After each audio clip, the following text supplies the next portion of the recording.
A sombra é a cura pela confrontação interior. E se eu te dissesse que aquilo que você mais evita é exatamente o que pode te curar? Para Carl Jung, a cura não vem ao negar nossos medos e falhas, mas ao encará-los de frente.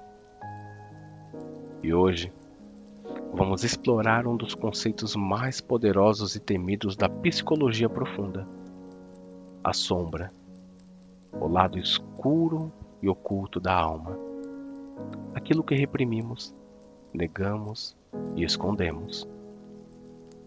Mas também, talvez, a nossa maior fonte de poder. O que é a sombra? Definição junguiana. A sombra é tudo aquilo que não queremos ser, mas somos. Não apenas os defeitos óbvios, como inveja, raiva, vaidade, mas também qualidades rejeitadas, coragem, sensualidade e poder pessoal. Jung escreve: a sombra representa o lado negro da personalidade, aquilo que o ego não reconhece em si mesmo. Formação da sombra. Desde a infância, aprendemos a suprimir partes de nós para sermos amados, aceitos, valorizados. O menino chora. Dizem, engole o choro. A menina grita. E dizem, menina mimada. O jovem se impõe. E dizem, você é arrogante. E assim, partes inteiras da nossa alma são jogadas no porão da psique. Mas elas não desaparecem. Elas apenas ganham força no escuro. A sombra coletiva. Jung também falava de uma sombra coletiva. É o lado sombrio da sociedade. Preconceitos, guerras, violência sistêmica. Tudo aquilo que uma cultura ou grupo prefere não enxergar em si mesmo, mas projeta nos outros. Tudo que nos irrita nos outros pode nos levar ao entendimento de nós mesmos, segundo Jung. Os efeitos da sombra na vida. Projeção. Vendo fora o que está dentro. Um dos mecanismos mais comuns da sombra é a projeção. O que não aceito em mim, projeto nos outros.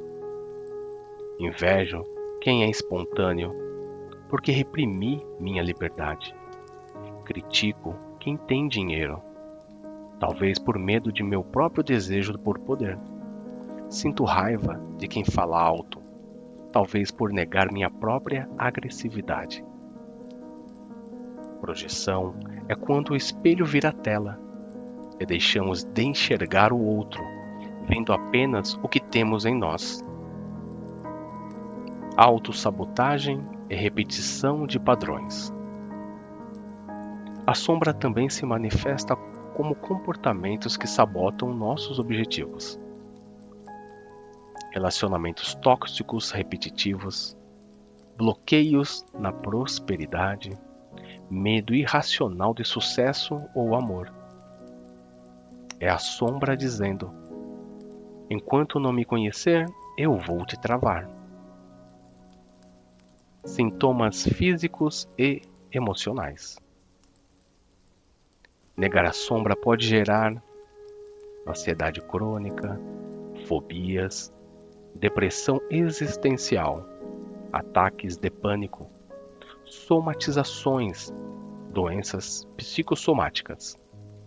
O corpo passa a gritar o que a mente se recusa a ouvir. Conhecendo a própria sombra. Sonhos. A linguagem do inconsciente. Os sonhos são o palco preferido da sombra. Personagens sombrios, monstros, perseguições. Muitas vezes são partes de nós pedindo reconhecimento. Exemplo real. Uma paciente sonha com uma mulher suja, raivosa e selvagem. Ao trabalhar o sonho, percebe que essa figura representa sua energia criativa reprimida. Espelhos da vida. Como a sombra se revela no cotidiano. A vida é um espelho psíquico. Quem mais te irrita? O que você critica nos outros? O que você teme que descubram sobre você? Essas perguntas abrem caminho para reconhecer aspectos sombrios projetados. Diálogo com a sombra. Jung desenvolveu uma técnica poderosa, a imaginação ativa. Ela permite que você converse com a sua sombra em imagens, palavras ou escrita. Não é fácil? Não, não é. A sombra resiste, provoca, desafia. Mas ao dialogar com ela, você a transforma em aliada. Integrar a sombra é igual a curar. O que é integrar? Integrar não é gostar da sombra, é reconhecê-la, aceitá-la, escutá-la. É assumir responsabilidade pelas partes que antes negávamos. E Jung escreve: você não se torna iluminado imaginando figuras de luz, mas sim tornando a escuridão consciente. E os benefícios da integração. Quando a sombra é integrada, você para de se sabotar, ganha mais energia vital, desenvolve autoconhecimento profundo, melhora relacionamentos, assume sua força e autenticidade. A sombra, quando acolhida, vira potencial criativa. A sombra na mitologia. Na jornada do herói, como descrita por Joseph Campbell, influenciado por Jung, o herói sempre encontra uma figura sombria. O Minotauro, Darth Vader, o dragão e o bruxismo. Esses encontros simbolizam o encontro com a própria sombra, e o herói só evolui quando a encara. Como trabalhar sua sombra na prática? Exercício 1. Diário da sombra. Crie um diário específico para registrar emoções feias do dia, pessoas que te incomodaram, pensamentos julgados como errados. Escreva sem censura. Depois, observe os padrões.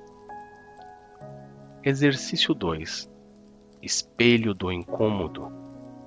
Pegue uma folha e escreva: as 5 pessoas que mais me irritam. Para cada uma, responda: o que nela te incomoda? Como isso pode existir em você também? Desafiador, mais revelador. Exercício 3. Arte sombria. Expresse sua sombra em forma de arte. Desenhe. Escreva uma carta da sombra para você. Faça um poema sombrio. Crie uma música com os seus medos. Isso traz luz para o inconsciente, sem julgamento. Exercício 4. Diálogo interior. Sente-se num lugar calmo. Feche os olhos. Imagine que você encontra sua sombra e pergunte: quem é você? Por que veio? O que precisa de mim? E ouça, sem censura, e depois registre.